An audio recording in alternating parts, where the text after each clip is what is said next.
content. Flying, brother. Shit. Podcast. A lot of podcasts don't ever make it past the first 3 or 4 episodes. We're done with that now. True. We're We kinda did that killing shit. it right now. Welcoming Who Brad. can count to 9 in Spanish? That's what I want to know. Can't. Wait, was that 10 or like a K?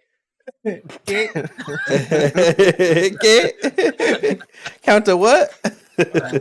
I can't count to 10 in English, brother. Bro, I can count to like 1,000 in fuck you do Spanish. I'm that? fucking phenomenal.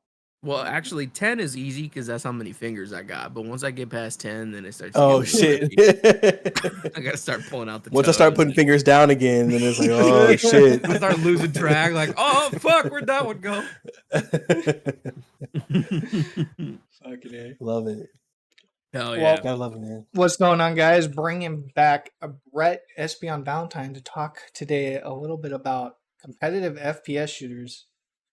Something we wanted to kind of touch on. We got a lot of opinions for.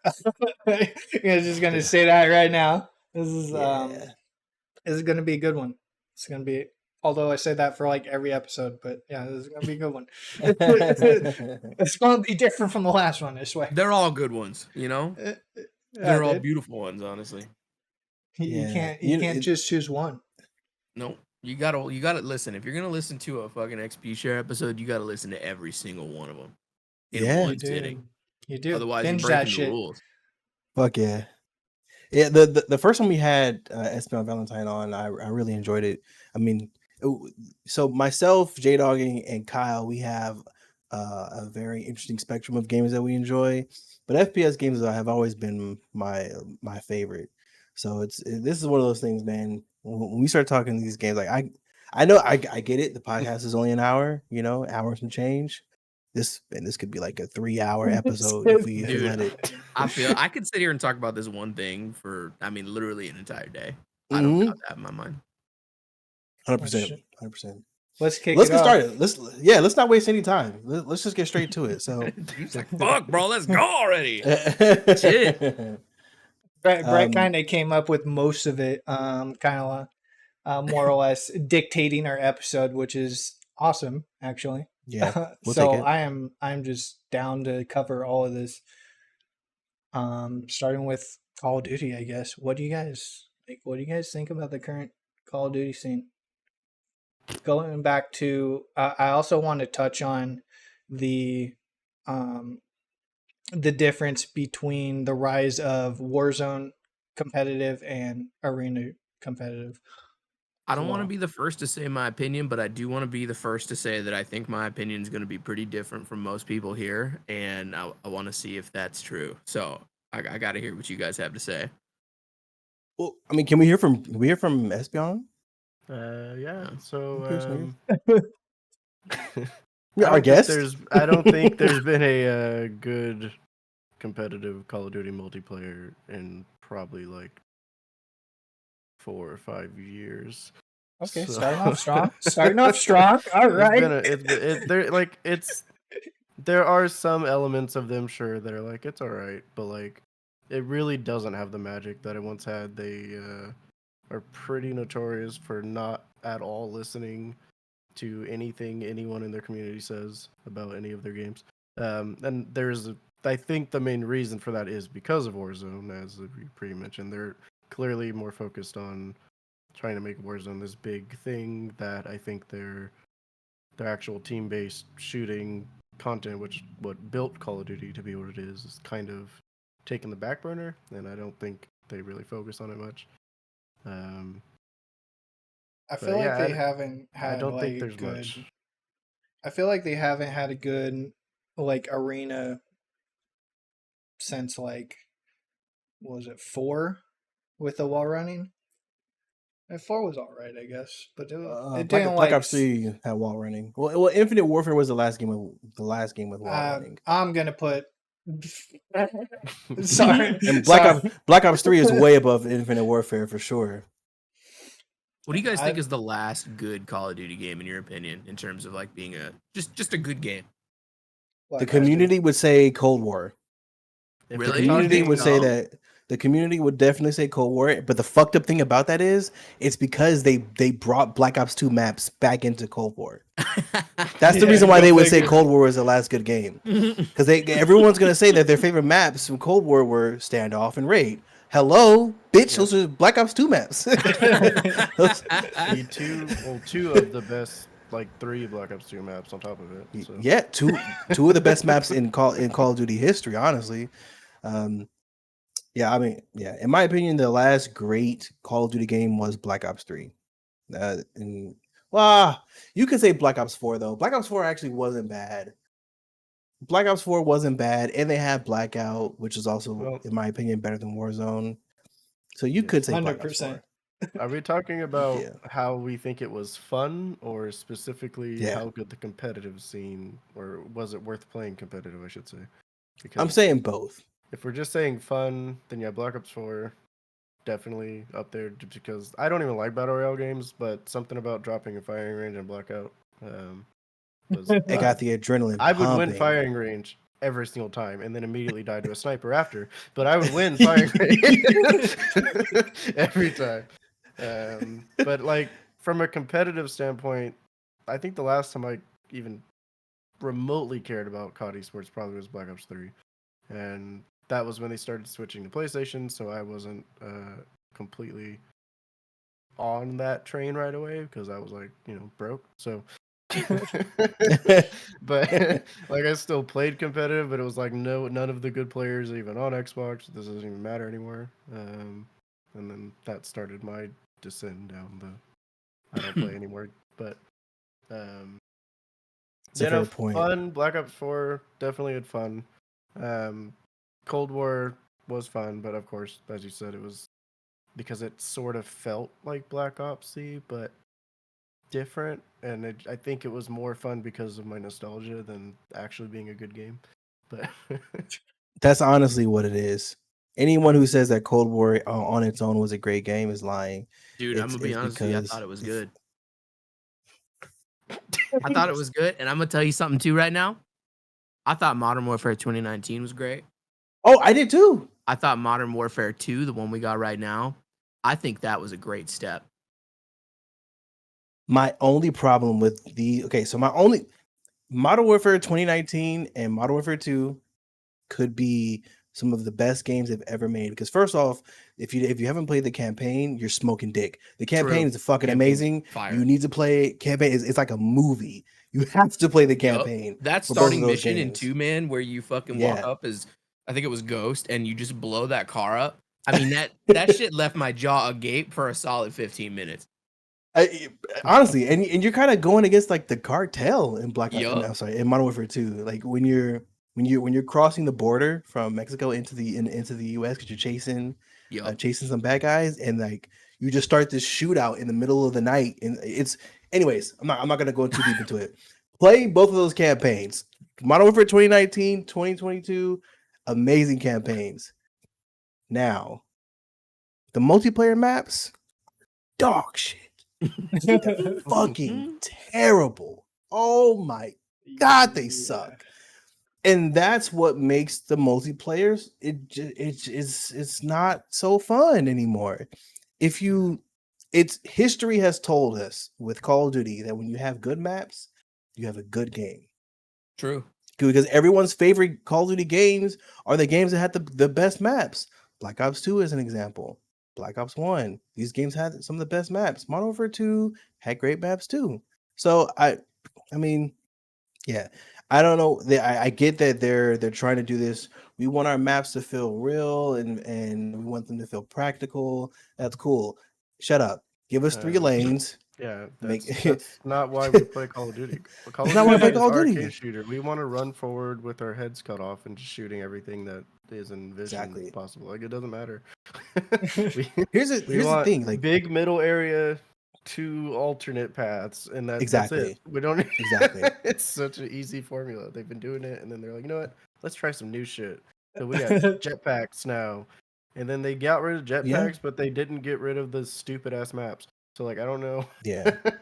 Yeah, I'm gonna be honest. I feel like Call of Duty's got an identity crisis. It Yeah. kind of does, man. If you really break Call of Duty down, like the most popular game mode to all Call of Duty players, sweaty or not sweaty, is Hardpoint.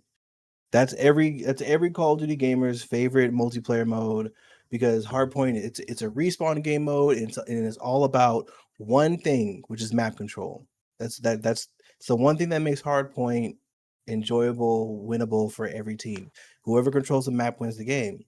And in Call of so with that being said, if Hardpoint is the most popular game mode, it behooves you to make maps where one team can have control over the other team. If your maps are asymmetrical and there are like 35 different ways to catch players on a cross or to hold an angle, the game it's no longer competitive. It's just, hey, who gets lucky? Hopefully I got lucky. I caught you first before you caught me. Now I win. That's not that doesn't breed anything competitive. Therefore, like the maps just aren't what they used to be. Every map that players enjoy in any Call of Duty game since Black Ops 2 are all maps that are good for Hardpoint. Just go back and look at it. They're all everyone's favorite maps are all good Hardpoint maps. Therefore, they're players' favorites. So just make 3-lane maps that are symmetrical. It seems so. You would think it's simple, That's the but for some only reason, reason that Ghost fucking sucked was that oh my all god, their maps were all terrible for there was like 3 good search and destroy maps, and then maybe that's 2 no, probably you're right. 3, and then If you like is like I don't want to walk forward and have to worry about like 8 different angles I could possibly get shot from at any it's given not moment. fun. It's just it's completely random. Like Yeah, like there yeah. is a middle ground. You don't want it to be too isolated where like it's easy to spawn kill and like it's too easy to hold that objective, but like 2 to 3 angles at any given time should be like a limit. Yeah, absolutely. And with Ghost, anyone who's involved in the COD scene will tell you that Ghost is an S&D game. It's not a hardpoint game for any reason. It's an S&D game because like a lot of their good maps were good for search and destroy. Therefore, it's just a game that you get on when you want to play S&D. No one's playing hardpoint or blitz. Actually, I don't think hardpoint was a game mode on Ghost. It was domination, blitz, and then search and destroy. So even worse. I was actually just Yeah, thinking that. I was like, wasn't there a Call of Duty that legit didn't even have hardpoint? yeah, it was Ghost for Yeah. sure. I'm gonna be honest too. If you want to play Search and Destroy, why the fuck aren't you playing something like Valorant, like CS:GO? Those games are literally entirely Search and Destroy. True, They're built around that shit. I know they play true. different. Like it's a different type of shooting. It's a whole different kind of game almost. But like if you want that Search and Destroy experience, even if the shooting is different, it doesn't get better than those. So they're literally built around that game mode. That shit does it. It doesn't. I don't even think that it works in Call of Duty, but I don't think it works as good. I think Hardpoint is like the good middle ground. Yeah. Hardpoint is the best mode for Call of Duty. And as far as Search and Destroy is concerned, the best game to play for Search and Destroy is one of the oldest. It's COD 4. COD 4 had the best S&D maps by far. Crossfire, great S&D map. Crash, great S&D map. Strike, great S&D map. Backlot, great S&D map. God, I miss Backlot, brother. I mean, those they had the best S&D maps on that game, which is ironic because it's the oldest game. And if you think about when Infinite Warfare came out, God, like Modern Warfare Remastered was more popular. Nick Merckx was playing it, Teeth was Fuck playing Nick Merckx, it. brother. Fuck that guy. Like a lot of the big streamers who are big now were playing that game. And a lot of people, good, fair point, Kyle. But a lot of people who kind of like rise to popularity now were playing S&D in that game. I mean, like COD 4 was very strategic. It wasn't about who's the most cracked and who can like can jump around corners or slide cancel around corners. It was about strategy. It was about playing off of your teammates. So yeah, it's I don't know. I don't know the direction that the game is going in now, but they kind of need to take a step back and rethink things because the game could be amazing if you just slow the fuck down for a second. Like, stop with the realistic maps, man. That's the first thing for me. Stop with the realistic maps, please. Yeah. We don't care about that. we want an arcade to the shooter. Point that like and I have pretty good vision, that all things considered, but it gets to the point where on certain Call of Duty maps, I cannot figure out where the fuck I'm getting shot from sometimes. Like, Yeah, it's Visibility's hard as fuck, man. And That Modern happens to Warfare me. 2 had a huge visibility problem on launch, and I think that's Yeah. part of what hurt it really bad. It's like is that a guy? Oh, it's a traffic cone, or like I don't know, like it could be anything. I don't It's a fucking have no bush. clue. Like, it's like, why is that gun walking around? I don't understand. It's That so fucking true. tree just shooting me. It's like I cannot I don't want to play Call of Duty because it just frustrates me that I just physically cannot see where anyone is at any given time. And then it's half the time they have a lot of like just should be easy fixes, like things like your ally could run by, but for some reason their little logo or name doesn't pop up. So you're like, oh, is that an enemy? And then you can't tell, and then you look at them, and then you get shot from the left where you should have been watching the whole time. So it's I hated that. So it's bad. like that. That isn't Yeah. an issue when the visuals don't need to be realistic. They just need to work for a fast-paced game, and they I don't know, they don't. I think the realism partially because again they focus primarily on Warzone, and they want to have that surprise factor in certain elements because in a battle royale that makes more sense. But they want to make them the same game, the same engine, but they don't operate the same way, so that's not a good way to go about it. I just Great point. don't understand what caused them to kind of go in this direction that they're going, as far as you just starting with like Advanced Warfare and then moving on from that. It's like, has anybody enjoyed the last like 5-6 Call of Duties? Me. Yeah, Really? definitely. Well, Honestly, besides Modern like, Warfare 2019 was amazing. I like 29. I mean, honestly, I liked them all. I really like Cold War because I thought in terms of like how it felt to play, it felt the best. 2019, gorgeous game. I think I really like. Well, the thing that I like about them, I haven't given a shit about competitive in Call of Duty since Black Ops 2. Sure. I haven't given a shit. Black Ops 2 was the peak. I don't think they'll ever get back to it, especially considering it looks like COD League is on the way out, along with Overwatch League, because they're by the same, part of Activision Blizzard. I don't give a fuck. They haven't even invested in good league play since then. There has not been a fucking league play system that beat Black Ops 2, and that's a fact. That's just a fact. I mean, in my opinion, they've there come hasn't been close. Like Black anything. Ops 3, Black Ops wasn't too bad, but like especially once you get out of the Black Ops games, there ain't shit. League play they got right now is fucking awful. I loaded that game up, so excited for it. I got hyped for the first time since, and I was like, this is gonna be great. I got into it, played a couple matches, and never went back. In fact, I think I uninstalled the game after that. I was so disheartened by how shitty it was.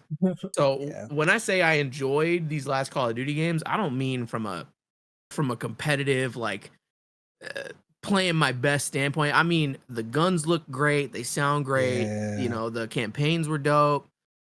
They're really nice if you want to just load in with a couple friends and go play some TDM or some Hardpoint. I've had some fun in Warzone a little bit, though Warzone pisses me off in itself. It's a good casual FPS game now, and that's where I'm coming from. From a competitive standpoint, fuck no. I think the big topic for that casual mindset though, which I don't even personally agree with, I'm absolutely the minority here, but they won't take out skill-based matchmaking, which makes it so that it is a little harder to just casually play these games, because if you're doing well, you're going to play against other good players. I, on the other hand, don't think that's a bad thing. Everyone hates fucking skill-based matchmaking, but to me it makes sense because I have played other games where I get thrown into a game I've never played before, and I'm just getting fucking shit on by like people who've played for thousands of hours and have everything unlocked and all this stuff. And it's like, is that really more fun than playing other people around your same skill level? Like I don't. Yeah. I would rather play against people around my level because that's the only way I'm gonna get better. If you're getting completely slaughtered, you don't learn anything from that. You just learn that they got better shit than me. We But could talk about SBMM all day, right? Like that, we could do Yeah. a whole episode on that. I personally think though, when I'm playing Call of Duty, I don't give a fuck about getting better.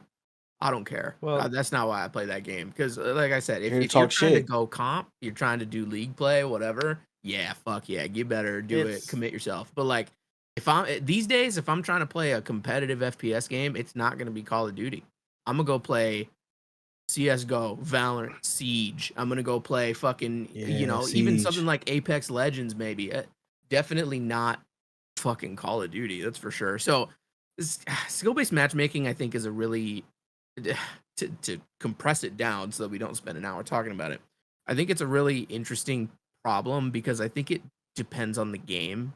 Call of Duty is Yeah. really interesting because every Call of Duty title, even past its life cycle, is going to have a massive group of people playing it. I mean, you can go back to the last 2 or 3 Call of Duty titles, and there are still enough people to fill lobbies instantly all day. And because of that, I feel like if you have something like a connection-based matchmaking as opposed to skill-based, I think you can have a good time.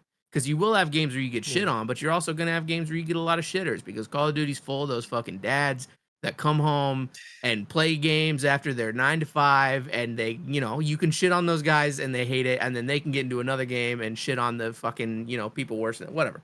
But if you're playing a game that's got a lean player base, I think skill-based matchmaking is needed there because that shit sucks. You will get put into lobbies with these people that, for some reason, decided to put 10,000 hours into a shitty little game with, fucking less than 1,000 people playing it, and it suddenly you're getting shut out.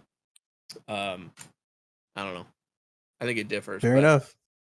I think the issue I have with it is more so, or with the lack of it, I should say, is just the how unfair the loadout system can be for people who have played for thousands of hours versus a new player. Because in older Call of Duties, you get a gun. That gun worked regardless of what site or thing you put on it. And versus in today's Call of Duties, if you don't have this very specific 7 attachments on your weapon, God, man, it's just gonna not bounce It's not the right as way, good. that's true. and you just lose to it. So like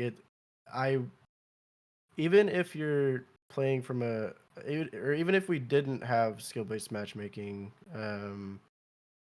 sometimes it would just not be possible with the way their game engine works to win Yeah. or to beat anyone because they just got better stuff.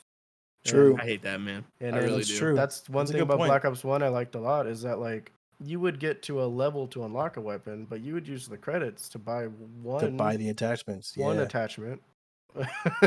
Yeah. And you could just have that attachment right away. So Very like, true.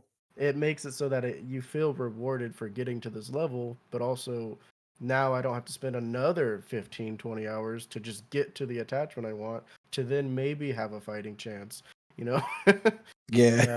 and the attachments in Black Ops 1 weren't nearly as like Impactful. polarizing, but Yeah. but still, like it just I don't even like the fact that we have 72 levels on a gun. I think that's fucking stupid. I don't I don't have enough time in the day to even unlock Yup. that much for one gun, let alone all of them. Yeah, man. Guns have like 50 plus levels on them. You're like, how long do I have to play to unlock, the little tiny foregrip that I want that's gonna actually let me shit on people. That's the You thing know about Oh my the new gosh. COD that I actually hated, and I think it's an interesting concept, but I don't want to level up 7 different guns just to get the one attachment I want on the gun I'm Yeah. actually using. True. I get they True. want you to try out different weapons, but like I'll do that on my time, I think it's a byproduct of I mean, we've talked about the game industry being shitty and the ways it's gone downhill in a bunch of episodes since we started.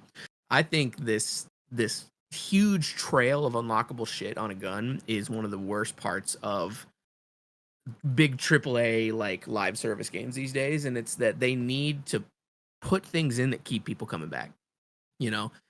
Call of Duty comes out and it's got this infamous problem where a huge chunk of the player base will start off playing it and a month later they're not. And so Activision will look at that and they'll say, hey, how the fuck do we keep people coming? And the answer to that is progression, which is why every single game has a million new ways to progress through shit. And if the gun is good base and then the other stuff just changes the way you play with it, it's not going to keep people coming back trying to unlock shit on a gun because then it's not crazy. You're like, oh, fuck, that specific silencer gives the best perks on this gun. I need it to be meta to perform, whatever. And so you're gonna spend those hours trying to unlock that shit. Whereas if it were just like, oh, well, this gives me the opportunity to play in a stealthier way, or this, gives me a little bit more handling, but not a game breaking amount. At that point, it's a cool afterthought, right? Which I think is in terms of game health where it should be, but it's never going to be that way because they need to keep you brainwashed. They need to keep you attached to the game until the next one comes out. True. And I think it's awful. That business side of it works well on free to play games. Yeah. But when you're Call of Duty and you have record breaking sales, no matter how shit your game is, that doesn't fucking matter anymore. I don't know, man. The strategy to make your game and want people to play it is to just make it fun, make it good. And they haven't done that for years. I think that if they have attached themselves to this strat for so long, the numbers got to say otherwise. They got to have some sort of internal data. Because think about it. Activision and Call of Duty, that game hasn't had feeling in it in years. No one's poured heart and soul into that game since, we all know, since fucking way back when. And so these games they're data driven. They're capitalistic number crunching hellscapes. They're fucking, it's all the shit people are going to love. And if they're still doing it to this day, they must have some sort of data that says that, fuck it. Like this is the minimal amount we can put into a game while still making hella bank. And that they must have calculated that doing more is not going to pull more people in. I don't know. This is true. And I say that because there are more casual players than there are competitive. True. My brother still plays Call of Duty to this day. And when he plays it, it's just like, I'm playing Call of Duty. When I play it, I'm like, this shit's ass, bro. It's not like it used to be. But for my brother, it's Call of Duty. They got guns. I can shoot people. I can talk shit when I kill people. It's what people want there are just people who don't care. And my brother doesn't know anything about competitive Call of Duty. He doesn't know who Scump is. He doesn't give a shit who Scump is. But he knows what that M4 is, with the attachments that this YouTuber uses for his YouTube shorts. Yeah. So there are more casual players. Exactly. Right. There are more casual players than there are competitive. Therefore, Activision, they're obviously they want to please competitive as much as they can, but at the end of the day, they're making a game for casual shooters. They're also, and it sucks. But the thing, obviously it's a business and they want to rake in as much money as possible. That's the main thing behind it. But as far as, there's no way they think it's actually better for the game's health long term. So they don't care about the game's health. No, that's the thing. No, I know, and that's because they make a new one every year, so they're like, it'll sell again. But that's the difference of some developers actually wanting to make a game that people enjoy versus this will give me money, and that's why I've drifted away from Call of Duty for the last however many years. Because they're not terrible games. They're all right. No, but they're good casually. That's it. Casually they just lack that magic that made me actually want to play the game and be excited. I haven't been excited for a new Call of Duty to come out in I don't know how many fucking years. Then I'll probably end up buying it again because I'm a fucking idiot. But I will too. No, well, here's the thing though. Again, like I mentioned earlier, the Modern Warfare 2 campaigns were great. When I bought Modern Warfare 2 last year, Apex would tell you, I told him, he was like, oh, you're going to buy Call of Duty? I was like, bro, if this campaign is like the last one, I'm 100% buying it. Because it's like a movie. Like Kevin Gates say, that bitch a movie. It was a fucking movie, man. The campaigns really are that good. I do think it's worth the buy. And I spent a good amount of hours playing multiplayer in Modern Warfare 2. I probably put 100 hours into multiplayer, not a lot, but it was enough for me to feel comfortable and feel like, all right, I'm shitting on kids. All right, it's per usual. I'm still that guy. People still call me the N-word in every other lobby. It feels like Call of Duty. I love it. COD magic. Hell yeah. But it's not. Casual, brother. Exactly. It's casual. It's still what Call of Duty's essence is.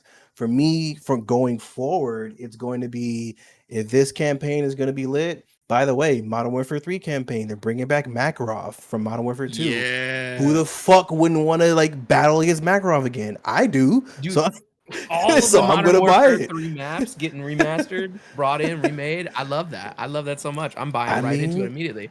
And the I'm thing buying is, right into it. yeah, and I don't love this approach to a lot of different games, but I know a lot of people will assign like value per hours to games about like whether it's worth it.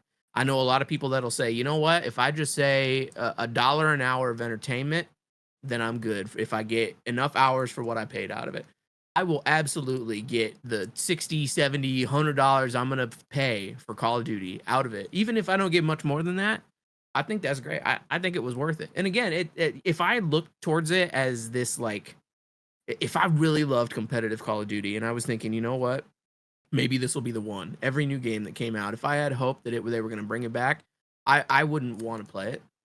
I Sure. wouldn't, because I mean, you're just getting disappointed game after game. But that's the thing is, I think we need to accept that Call of Duty is not ever going to be a competitive game like it once was. I don't Sure. think it is, because I think Activision at some point realized that the competitive part of Call of Duty is not what sells. So That's it. small. It's Yeah, so I mean small. it's a beautiful little scene. I love it. You know, you don't get any sort of gameplay quite like Call of Duty anywhere else. But I think the future of competitive Call of Duty is all either going to be medium to small scale, or it's going to be, you know, community shit. It's not going to be sanctioned by Activision. Um, Yeah. and it's, I mean, that's a sad thing to say. That's a sad future, but I think it's the case. And you know, buying the game for campaigns, for casual multiplayer with friends, you know, fucking take an edible, load into some Call of Duty. I mean, that shit's still fire. It's still fun. I could do it right now and have a good time, but it's not the same. Yeah, I think this is a good transition to, you know, one of the following questions that we had with this is the impact of like loadouts versus skins. So we had some Call of Duties where, you know, you had your specialists like Black Ops 3, for example, or even Black Ops 4, right?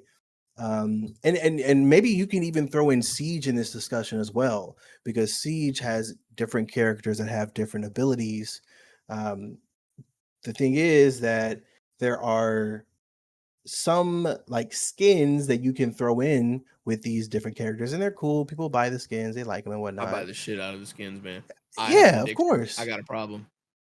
In the Siege community, in the Siege competitive community, people complained Yep. about the skins because you can't tell who that character is if you're using the Christmas special skin that they created. Like I want to say it was Lion and Ella were two of the characters that people really complained about because some of their skins were so different, or those skins would make them look like other Siege Yeah. characters. Therefore, you would call out the wrong person. Yeah. So I mean, how do you guys feel about about skins with specialists, loadouts? You know, should games focus on just should games stray away from skins, or should we keep skins? Like, what are you guys' thoughts? I don't think we should ever stray away from skins, but I think it depends on the game mostly. In Siege, I could see that being a bigger problem because they're all just dudes at the end of the day. In games like your Overwatch or whatever, like it's very clear to tell who the fuck is Roadhog and who is like Mercy. Like they are not anatomically the same. Yeah. So Yeah. a skin issue that varies, and then obviously Call of Duty, even way back in the day, Valor and etc. have your gun weapon skins, which that doesn't really impact gameplay at all. Yeah. So those skins are fine. As far as a loadout versus specialist thing, um, I don't think it always matters, but I think it can matter.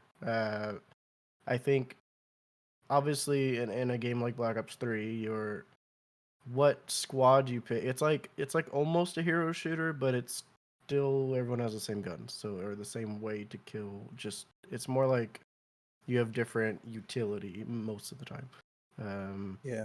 So that I as far as which one's better, I don't have a real answer. But um, from a Call of Duty point, at least, I prefer when everyone has a level playing field and we just pick our guns, and whoever's the best person at gun wins. Yeah. Just from a competitive standpoint, at least. But specials are fun. I remember the first time I was able to see everyone through walls with fucking Black Ops 3. Yeah, I was like, Outrider. that's fucking crazy. Yeah, let's Yeah, the do it vision again. pulse. So like Yeah. it's fun, but I don't know if it's better for competitive. And then there's also even like Black Ops 1 didn't have specialists, but depending on which first perk you had, your character would look different. So you would know right away, oh, they have a ghost person or a lightweight person or scavenger or whatever. That isn't always impactful, but if you know they got lightweight on, you know that they can just jump off a cliff and be fine, kind of thing. Yeah. So it could, but in games like, I'm kind of branching in a lot of different angles, and then I'll be done with that. But Yeah. in Halo, for example, the Infinite specifically, your character can wear whatever the fuck color and outfit they want. And sometimes that could be confusing as shit because you have red team versus blue team, but everyone's pink, orange, brown, and yellow. And you're like, Yeah. I think that's an ally, or nope, just kidding, it wasn't. And I think in that kind of game, it kind of fucks up That the happened. competitive aspect a little bit. That did happen. I for sure got people confused. So before. from like a color perspective, I think if you're gonna have different outfits, it's fine, but maybe color code them a little bit towards whatever the hell team color you're supposed to be. Yeah. Yeah, Like and- outlines and- are pretty good, I think. Like that's what they did in Yeah. Halo. Yeah. They would outline you, They would but give sometimes it outlines, didn't but always work. They got to be sometimes strong. If you're on the red team and you see a red guy, the outline isn't always gonna instantly trigger Yeah. red. Yeah, I think It's this is very I true. think it's a complicated thing too. Again, I think you hit the nail on the head. You said I think it does matter, but it doesn't always matter. I think there are some games where it matters more than others. In Siege, I'm kind of torn because on one hand, like when you go into a game, you see what they got. You know, you can see what your enemy team is once you scan them, see them, whatever. But on the other hand, they got some skins that have been coming out recently that totally change how a character looks. Like my mind immediately goes to one of the characters or a couple of the characters just got some anime skins from like near one of the near games, and it totally changes how the character looks. And on the other hand, totally side comment, they look dumb when it comes to their face because they keep their face the same, but it's like it looks so stupid. And I don't know if that's intending to like keep the character's identity there, but at glance when you're fighting, who's gonna fucking see that shit? No one's gonna see it anyway. I don't got vision like that. But People are wiggling anyways. yeah, well, Yeah, exactly. the other thing is like in Siege, it doesn't really matter at a glance when you're in a fight, like what a character is. You're gonna know like, oh, I'm coming across Ella and she's got this subset of guns, and that's it. Not a lot of characters have powers that are going to necessarily, or like gadgets that are going to impact a gunfight, you know? Something like Overwatch, I mean, it's a testament to how well their art team does. And I'm the biggest true. enemy for Overwatch right now. But I will say the fights being readable despite having such a huge spectrum of skins is a testament to their art team. I think that's absolutely amazing because you get into a fight with a Tracer and they look like a Lucio, it's going to be totally different the way you approach that fight, right? And it's kind of bizarre, so you need to stay on top of it. I think in Call of Duty, there are two particular issues I see with skins that I think can really impact the game, regardless of whether you're in competitive or not. And the first thing is in Call of Duty, where it comes down to actual visibility. I mean, we all know the Rose skin. We all know that shit where you could be in a half shadow and no one would see you. I mean, that game makes camouflage the easiest shit ever, especially in something like Warzone, where there's a lot of shit to cover with your eyes. You know, it just becomes really hard to be able to see somebody. And if one person has easier sightlines than the other, just based on what skin you've got, you're going to suffer. And the other thing is something that Apex is really fucking bad at, and it's the gun skins. Some guns have better iron sights or better sights on some of their like skin stuff than the other ones. They're definitely 100% undeniably pay to win. It's absurd. And they're going through and they're fixing it because they realized it and they admitted that it's fucked up, but it's true. And if you're changing something with a skin that makes it easier for someone to kill somebody, that is the most absurd, stupid thing I've ever seen. And I've suddenly lost a 1,000,000% respect for your game. It's absurd. Any competitive integrity is just gone. Call of Duty definitely had some guns where the barrels would adjust or change the iron sight, and it would Yep. make that gun far better. I mean, in Modern Warfare 2019 Warzone, I can't remember the name of the gun, but there was a gun where there like the original barrel was okay, but everyone switched to another barrel because it had like one little line, and it made it so much easier to kind of track Yep. people. And so it's true. It's definitely true that that is a thing. I will also say that, I mean, in Call of Duty, you typically base your strategy on the, like you said earlier, the gun that each player chooses if you're playing competitive, because there's always going to be an AR, there's always going to be a flex, there's always going to be um, someone who plays inside the hill as well. And so once you get killed by that person, you can tell what kind of gun they were using, and you know this character is using this gun. Therefore, you know when you, if you ever watch if you ever watch a like a scrim, whenever Call of Duty players kill another player, they're not going to name the gun to the person. They're going to name that person's name. They're going to Mhm. say, "I got this person." That way, you know, okay, got it. Their anchor's dead. So maybe we can push spawn and try to get around them, or they're going to say, "Oh, I killed this person who you know always plays in the hill. Oh, this person always plays in the hill. He's dead. Okay, well maybe I can push in now." So it's a little bit different with Call of Duty. They'll call out the players. Whereas in other games like Overwatch, for example, you'll call out the character. Oh, I killed Yep. Mercy. I killed Doom. You know, no healers. Tank's dead. You know, and then Yep. that way you can kind of change your play style. In Siege, you will call out the character, not the player's name, not their gun. You're gonna call out, I got Ella, I got Alibi, I got Lion, and that's why in Siege it's so important to know which specific person you kill, so that way you can say, okay, well, since I got Ella, you know, we probably don't have to worry about an aggressive defender roaming around the map. Yeah. Or I killed Kavera, so there's definitely no one running around the map with silent footsteps trying to interrogate people. That kind of changes how you approach the game. Yep. So you know, it definitely differs, you know, on the game that you're playing.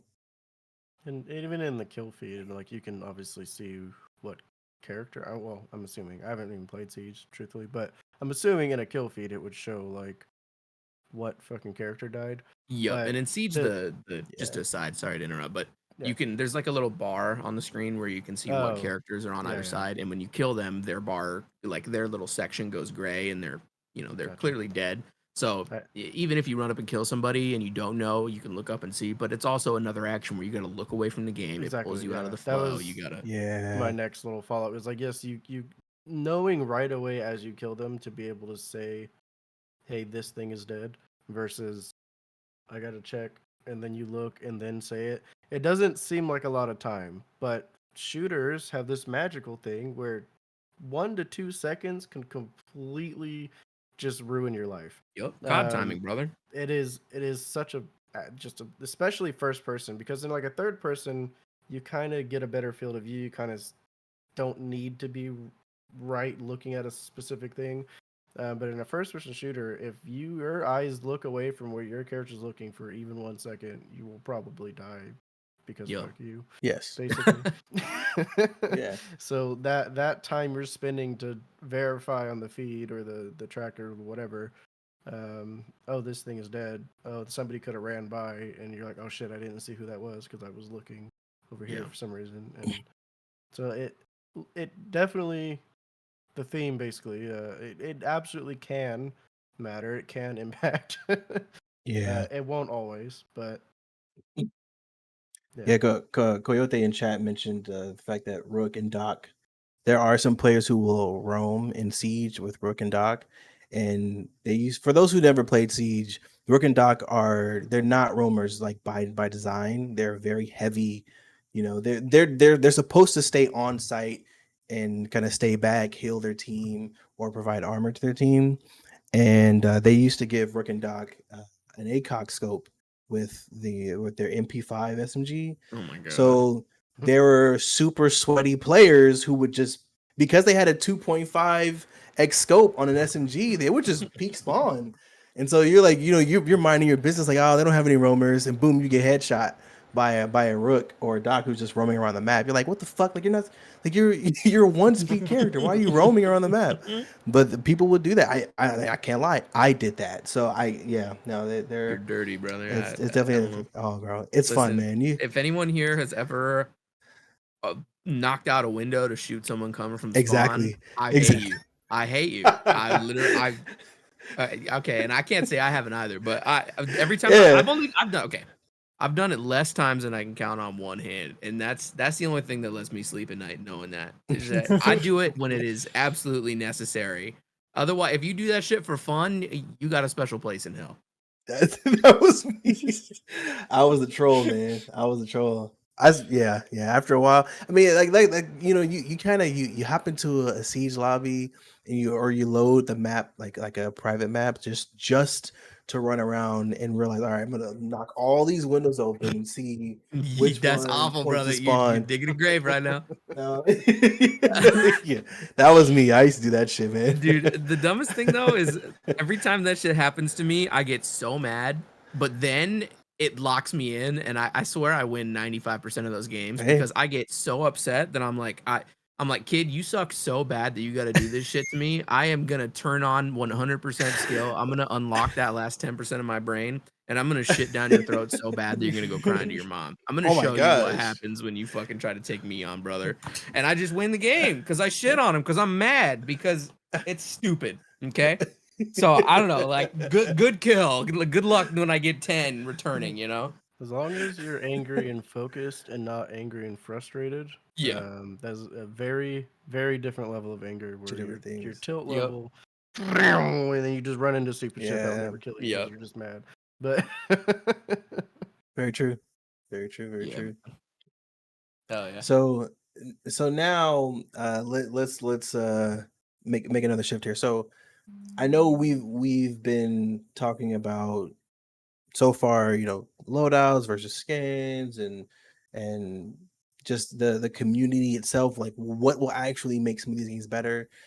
When you think about like the glory days of some shooters, in this case we'll say Call of Duty. Hardpoint is like I mentioned earlier, is the most popular game mode. Everyone always focuses on that. Like that is quintessential Call of Duty. What is the most impactful role in a competitive shooter? And I guess we'll start with Call of Duty. We'll start with Hardpoint. So what would you guys say is the most important role? And maybe first we should talk about the roles, right? So we know there's an anchor who's responsible for kind of holding spawns in the back, kind of making sure that the enemy team can't get around their team. There's the flex player, which kind of plays whatever role is necessary at that time. Yeah. Then you have a Slayer. Slayer is a guy who's by far the best shooter on the team, knows how to get kills, even in like unfortunate situations. And the guy that plays in the hill, I don't know why I can't remember. Who's the guy that objective. plays on the OBJ? There we go. Okay. The OBJ. So what would you guys say is the most impactful role in Hardpoint? I'm gonna say something that's gonna shut this all down, and I'm sorry, but it's got to be done. I think the reason we have all those roles is because they're all independently important of one another. I think that the reason that they all exist is because everyone's got a job, and if one person doesn't do their job, then everything will fall apart. Unless you've got some, well, and the thing is maybe the role there is that I'm thinking of is Slayer, because if one person in those other things doesn't do their job, it comes down to the rest of the team to work harder to make that come together. And if your Slayer is the person that's going to be able to just get kills and pull a game back from the brink of defeat just based on skill and mechanics alone, maybe that's it. Maybe I'm biased because I always play Slayer in everything that I do because I am pretty mechanically, good at a lot of these games. So maybe that's just me being biased and trying to pat myself on the back, but I do think that all of the roles are I pretty equally important. I think there's two ways to look at the question. One being what's more important as a role, which is not yeah, they're all important. If one person fucks up, another person, at least one other person, will probably suffer from We'll it. struggle. Yeah. But I think the way I choose to try to rationalize it is which role is like if you're gonna have 4 good people, but one person is your clear best player at whatever thing, like which role would you want your best player to be in? Or alternatively, what's the easiest thing to teach somebody so that you know that that role is covered? Because things like anchor, I think is the easiest to learn, because all you have to know is map rotation and how to stand there and aim at something. There's not now it still matters to land your shots and to make sure you rotate at the right time. So obviously it's important. Um, but it's easy. It's easy to learn. It's not there's nothing mechanically difficult about standing in a spot at the right time. Um, Slayer obviously getting those numbers up, getting the kills, controlling mid, is that requires a lot of just doing it. Nobody's gonna jump into a game and instantly be able to murder everyone. And then objective is also, depending on the game mode, in this case hardpoint, is also very difficult because you have to be able to quickly adjust to 2 to 3 different locations at any given time. Like look in that direction to say at any given time. Because most of the time, if the opponents are smart, they're not going to just keep running the same way at you because that's stupid. So, but then that's where the Slayer comes in again. So to me, it's kind of like a tie between OBJ and Slayer, or your flex position, kind of both. Because if everything is going well, um, you have to be able to stay alive as an objective player. That's like kind of the key thing is like your kills obviously help you stay alive, but just not dying is probably the most important aspect of it. And I think that's very difficult to like really teach people how to do in a very high paced or fast paced environment. However, even if you're the best OBJ in the world, if your Slayer or your mid player dies, now you have to watch an additional angle that was originally covered, um, which means you'll probably die anyway. So like, I think anchors at the very least not the least important, but the least like It's the most difficult. accessible, maybe. Yeah, I I think feel anyone you. can learn anchor, and I don't think it's ever like Mm. I would never have an issue where I'm like I like literally even if I was in a random lobby, I'm like, hey guys, stand right here, and they're like, all right, cool, and then I'll go run in and do what I gotta do. But I can't really be like, hey, go jump on the hill, because then everyone's just gonna run straight at it and die. I'm like, okay, well that Yeah. didn't work. So we've talked a Yeah. lot about like about what makes a player good, right? What makes a player naturally talented, what makes them overall good at a game. Without me giving any sort of input here, what do you guys think makes a really good competitive like Call of Duty player, for example? What goes into being like if you look at a list of professional players and you pick out some of the best to ever do it, what do you think makes them the best? Is it raw skill? Is it a combination of things? Maybe it's specifically game sense and knowledge. What do you think? It's definitely, I think number one is awareness. Um, I think if you can recognize what's going on the map, even without people calling out every 2 seconds, you're infinitely better than the guy who's not going to understand kind of so I guess it's sort of game sense, the way the flow of the match should go, but also just being aware of everything around you. It doesn't matter how good you shoot if you're not going to turn to check the corner that you know somebody's going to be in. Yeah.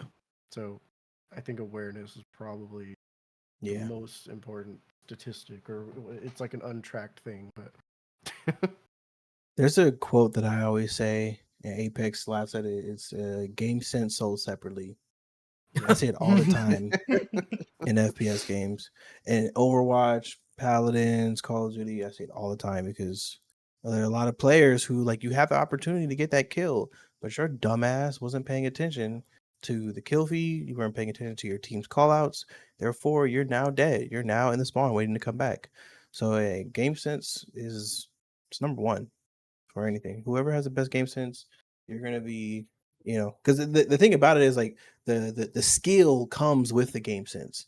You're gonna naturally get better at playing the game over time because your game sense is improving over and over and over again. And Yeah. people who are willing to work on their mechanics, you know, shooting bots in the lobby, all this good stuff for, you know, hours on end, you're gonna just get better. So yeah, I mean, it's game sense, man. It's number one. Oh yeah, I think so too. I think definitely like obviously all of them have some sort of unique impact on what makes someone a legendary player in a game. Because obviously, I mean, you can have all the game sense in the world, and if you can't fucking shoot somebody, I mean, good Yeah. luck. Yeah. But Yep. I think on every team ever, like there's a reason captains are the ones that understand the game the best. There's a reason why they make the shots, why they call the games, and it's because you have to. I mean, it goes beyond being able to shoot somebody. If you know, you can shoot people amazing, but if you don't know where to be at the right time, you're not going to be Yep. putting that skill to use the best you could. And so I think, Yep. yeah, if there is a most important one, I'd probably agree that it is game sense, but you got to kind of have all of them a little bit. You do, definitely. I do see we're going on almost an hour, so let's ask one last question here that I think we've kind of touched on in the past, and we touched on it earlier this episode too, and I think it's a good way to kind of work our way out of here. What do you guys think is the best way to do ranked in an FPS game? You know, there's individual MMR sometimes. Other games are very dependent on win loss with an MMR in the background. Not thinking about FPS games here, but you know, like League of Legends, one of the most successful like ranked systems in a game ever. Successful, you know, with quotes, depending on who you ask. You know, they've been all over the place. They used to have an MMR in your face that you could see, and then it, you know, took a backseat to actual rankings, this and that. Well, what do you guys think of your experience specifically would make for like the best FPS rank system?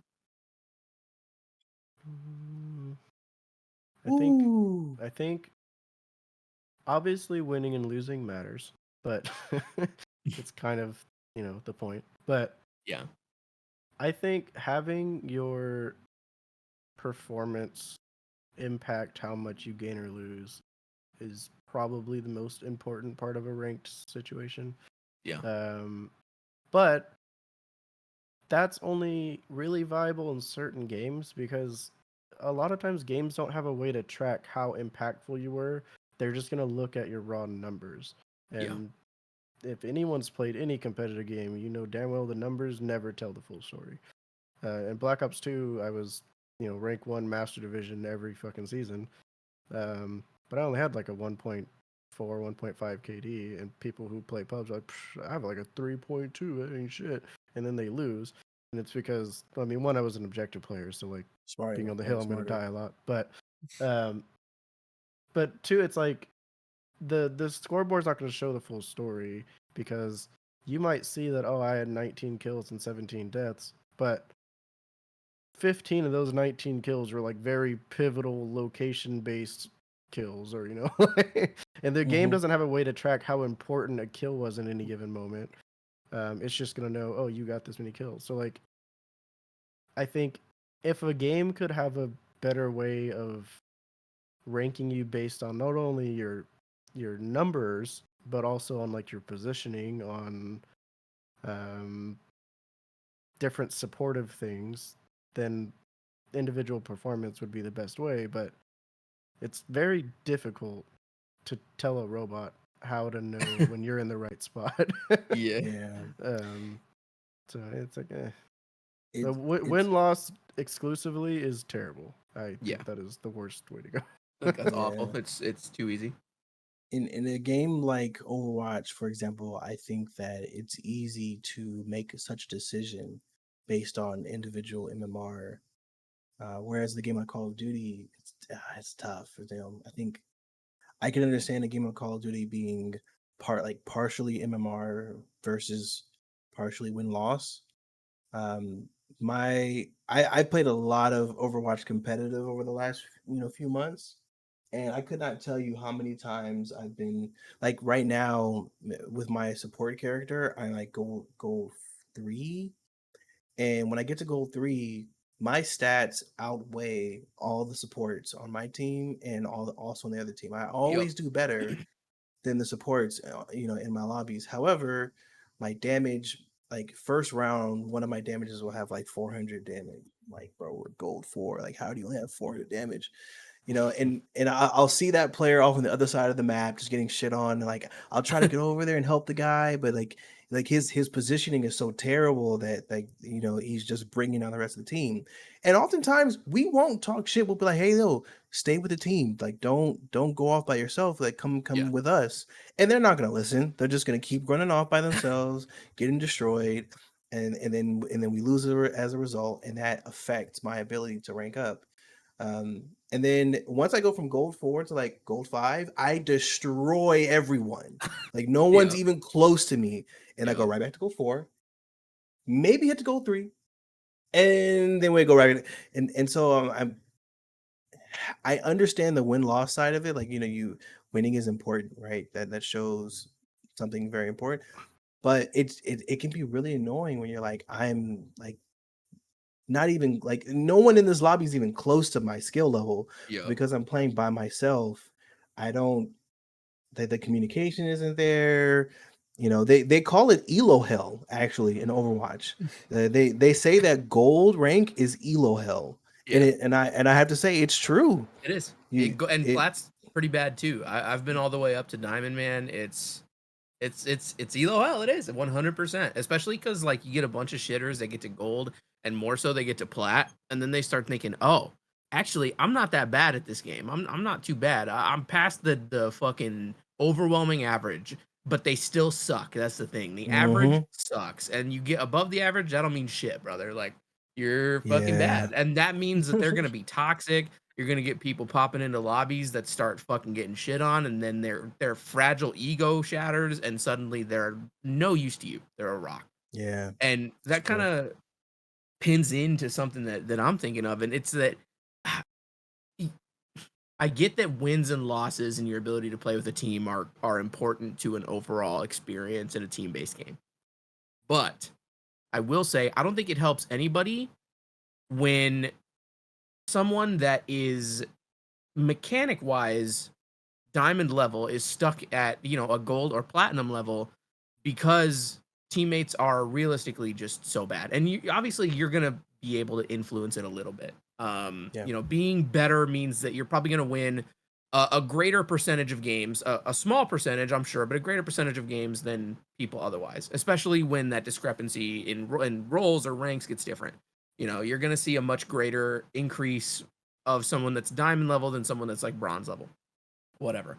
And for that reason, I think that individual skill should have such a huge impact on ranking, because the thing is if you rank someone based on your team, then you are essentially inflating that rank with information that will become irrelevant right after that game, because you are basing it on teammates that you will never play with again, on an experience that is unique to that game that will not be impactful. But if you individually perform very well, then you could be expected to be placed into a game with other diamond players to perform as well as possible, as opposed to getting placed in a game where someone gets carried or boosted or whatever up to the top, and that's it. Because that's the thing, people are getting boosted through a lot of these games, and because their individual experience does not matter as much as their team experience, it becomes a totally different situation.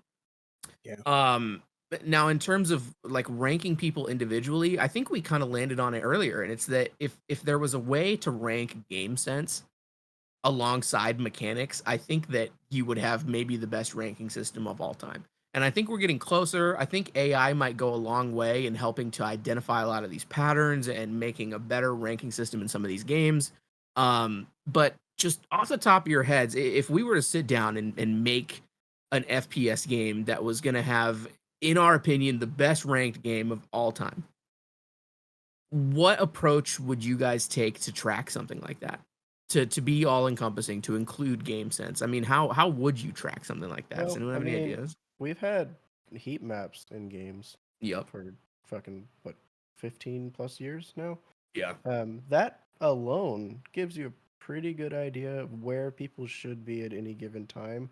Like, we're gonna touch on hardpoint forever, I guess. But in hardpoint, the hills are on very specific timers. We know that this will be in this location for your 2 minutes or whatever they decide the time is. and then it'll go to this specific location for another, etc. If you literally, the heat maps alone will tell you where are people dying at what time, Yeah. which then if you feed it into some kind of AI software, it could say, was this person in an opportune location to be looking at where these people die at this time? Yeah. And I'm not I don't know shit about coding or any of that, but I there's got to be a self-sufficient way to like look at the stuff we've had forever, feed it into an algorithm, and then base your character's performance on said algorithm. And the ultimate ranked question also is like we need having your individual MMR is fantastic. I think that's a really good thing to do, but I don't think it should be tied to your rank. I think they should be two separate things. And if you're doing like 5v5 lobby, like you have a full party, then your rank I think should be looked at a little more. But if you're solo queuing, I don't care if I'm gold and this person's diamond. If our individuals separate MMR are similar enough level, let me play with those people. Yeah. And if I do well, then the game can know, oh shit, he should be this high, and I should get a huge boost in my rank. They should be two separate things, but they should also talk to each other a lot. You think we should get rid of ranks? I don't think we should get rid of ranks, but I think our MMR should be focused on who we play with instead of the rank. I think the rank should be more of a title or a reward, not the determining factor of who you play with. Yeah, I'm gonna be honest. I think, and I'm gonna keep this short. I think ranks are yet again progression tied, like brainwashing thing. I think that people constantly get into a rank game and they're like, oh my god, I really need to go for Diamond 4. Like it becomes like a fucking a milestone, a goal, whatever. It's something you need that's vanity based, and I agree it should be vanity based.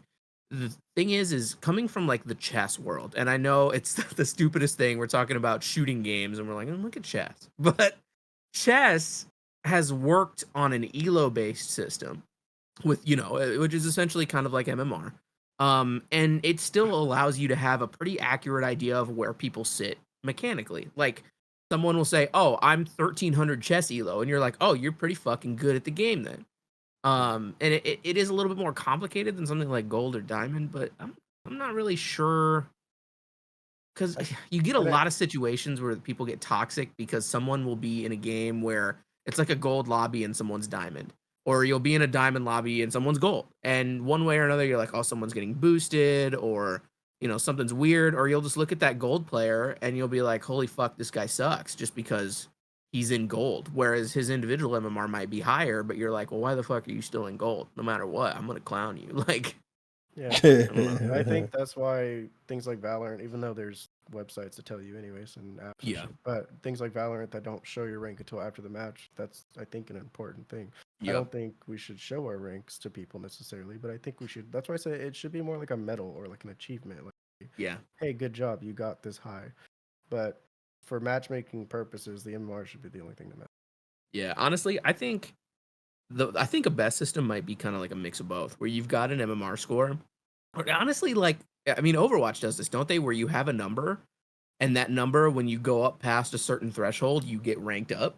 It used to be. Overwatch Is 1 it was different like now? Overwatch 2, now you play like 5, like you keep playing until you win 5 or 7, whatever the number is, God, they times, took and the then fucking lead it'll in me. I hate change that. your rank based on your win-loss of that split, basically. I hate that, man. I think That's that so dumb. there should be a system where it's like, cool, you passed the 2200 elo threshold, you're diamond now. Everyone that passes that is diamond, either until they decay to a certain rate, or maybe a new season starts because you've proved that you can play at that level. There you go. Or maybe it's even like you pass the threshold and you have to stay there for 3 games and then you get granted the rank. But that's better established as like a vanity thing, as an accomplishment. Like, cool, you unlocked fucking diamond, brother. You made it up here. You've proved you can play with the best. You're chilling. You're in the sauce, whatever. But keeping it where it is now, where it's, I mean, I feel like we play too hard into it. Like League and apparently Overwatch now have the fucking promotion systems and shit. Like, God, I don't know if I've ever met anyone that really thought a promotion system was a good or worthy idea and something like that. Especially when in all promo games they give you like the most difficult lobby in the Yeah, planet. It's yeah, like fuck that. it's like I'm promoting from silver to gold and I'm playing against like high plat, low diamonds. I'm not Yeah, really sure how this is supposed to test me. right. Like, it's I Juice, what are you thinking? What would you put into your ideal rank game mode? Ideal rank game mode. Um, Damn, It's a hard question, man. it is a hard question. I mean, there. I mean, assuming that we're talking about FPS. I mean, we're talking about how you would determine someone's rank specifically, correct? Yeah. This is like when you go into ranked, if you had to lay out what the perfect ranked experience for you would be, like say they were Yeah, explaining COD Modern Warfare 3's league play. Well, I mean, what would be ideal? What do you think would work the best to really accurately track someone's I would progression? want something. I would want something that's going to mimic Black Ops 2's uh, league play, where it is more skill based. If there is a way to track okay, in Overwatch, for example, whenever you're playing a game, you press tab, you can see your damage, of course, and your healing. But to the right of that, you'll see other statistics that the scoreboard doesn't show. Yeah. Like with Anna, it'll show you how much healing you've prevented using your anti Yep. nade. It'll show you how much healing you've enabled using your anti nade as well. So I would like a way to show those things and let those things calculate into your MMR as a result. If Yeah. you're landing more, if you're an OBJ, like let's say you're using an SMG and you have a lot of like tactical or lethal grenade damage, okay, maybe you should be a higher rank because you know how to use more than just your gun to get into the hill. Yeah. If you're an OBJ player and you happen to have a lot of hill time, you should have a higher rank because you know how to stay inside the hill. Players who know how to stay inside the hill should be rewarded for their ability to stay inside the hill. Yeah. Maybe you have a team of good anchors and good slayers, good mid slayers who are helping you stay in the hill. It's possible, but you're going to get exposed eventually once you get to a certain rank. And so, your ranks will kind of help you balance out like, oh, okay, well, this is I've been doing so well with my team staying in the hill up until I got to platinum, and then my team just had a tougher time keeping me alive in the hill. So now Yeah. I have to work harder on my own to stay in the hill. Can I keep up, or am I going to fall off, right? And that's Yep. where those things will be impacted. Every role has an impact, and so maybe I think Overwatch could be the greatest example of there's literally a competitive role based queue. Yep. So why not say fuck the wins and losses and say, okay, well, what's important with support? How good are you healing? How much healing do you do per 10 minutes? Yep. It calculates so much shit. And you can Yep. see it in your career profile. So why not let those things determine what your actual MMR is? Yes, sir. I think we're all kind of hitting on something that I think is really important to this that we haven't really called out yet. I think overall score should maybe be tied to impact. I think Mhm. impact is a really strong idea because the impact you have on your map is not just going to be how mechanically active or good you are at a game. It's going to be your game sense. In an ideal world, if you are on a map, because the thing is no matter what, say you have like a hard point game and there's an objective on the map you're playing around, and some people would say, "Oh, well, make sure you're on the objective. Make sure you're around the objective." But what about the roamers that are out around the map? That's really big in Siege. You've got people that are maybe not in a place you would expect them to be, but still making an impact on the map based on picks, on information gathering, things like that. Because the game's a little slower. In COD, you're not going to gather a lot of information outside of base shit. But Yeah. I think if there was a way to track in these games your impact on a map, like if you are around the map and you go, up behind them and you get a couple kills because they weren't expecting it. That's impact because then they can't push onto the objective, whatever else. If you are on the objective with a teammate and your teammate's holding a really key position and you are rotating around to kill people as they make their way in to give them a little bit of a defense, you should have impact.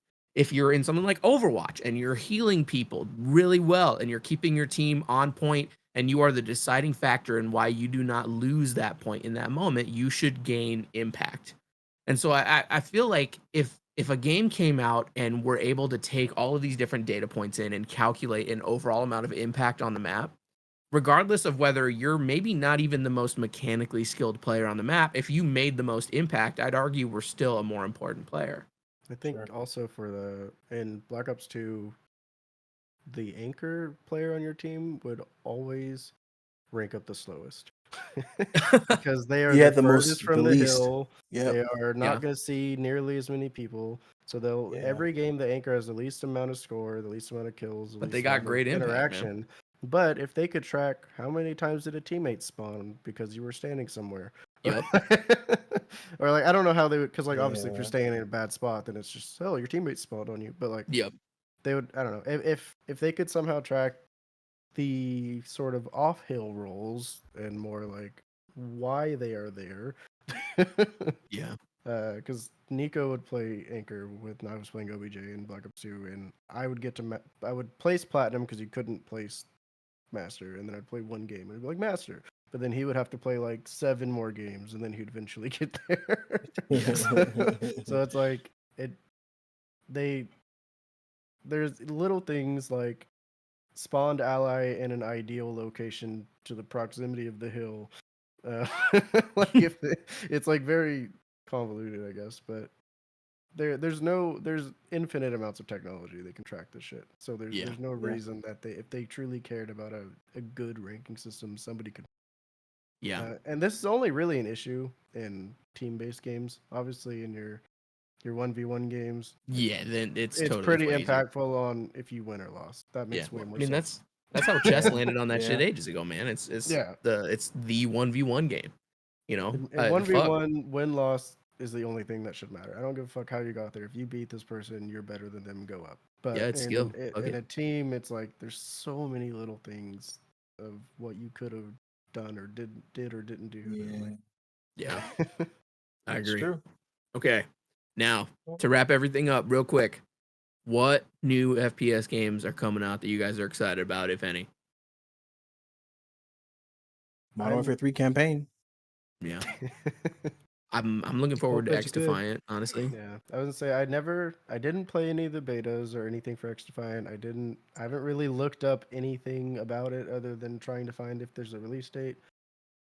But I know a Next lot month, I of think. people that are, I guess, involved in the old competitive Call of Duty scene Yep. are also involved with making said Yeah. game. Dude, Dave Rubin And is killing it over there. The He's couple of videos I saw, on it. it looked fun, and It's good. I want to play it. I don't know if it's the greatest FPS game I've ever played, but I've been in a lot of the tests.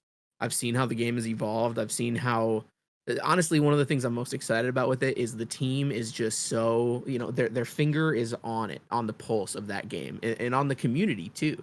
If the community doesn't like something, they will not sit there and play the pride game and be like, no, we have the numbers. We know you're wrong. They'll say, listen, we get it. You guys want this. It makes sense to us. We'll do it. The maps are pretty good. I think the gunplay feels good. I know a lot of different creators that are really in on it that I think will give it that boost off the rip that it'll need.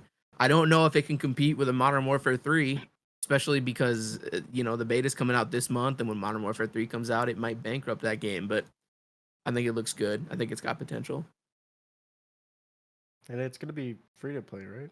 Or was it? Yep. They're gonna put up. Yeah, free to play with Yeah. microtransactions and stuff, which is going to be huge in itself because I don't know if we've ever had a really solid, like, arcade arena-based shooter that's been free to play.